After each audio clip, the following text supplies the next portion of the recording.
Kim, pumalag sa last text reveal. Ayaw nga bang mabuking ang relasyon nila ni Paulo?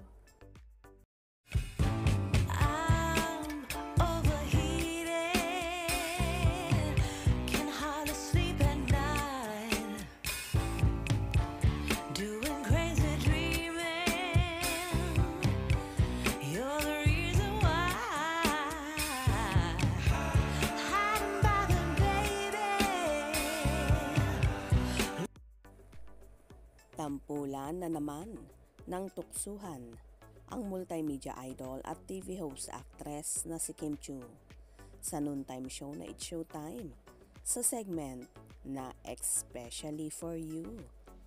Hiniritan kasi ni na Memvi Vice Ganda, Jong Hilario at Vong Navarro si Kim sa last text reveal kung saan pumalag ang dalaga at hindi ito pumayag. Nag-aya pa si Vice kina Jong at Vong kung saan inilagay pa ang kamay nila. Pagpapatunay na sumasang-ayon sila sa last text reveal kung saan lumayo si Kim at hindi nga nakisama. Bakit kaya? Text reveal, oh. Cellphone. Last text reveal, oh. Last text reveal. Live. Last text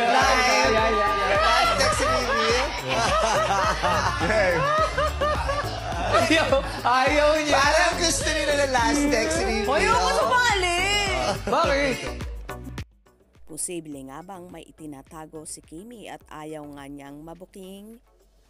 Hinala naman ng mga tagahanga na panigurado daw na si Paulo Avellino ang last text ng dalaga, kaya hindi ito makipag-deal sa mga co-host niya.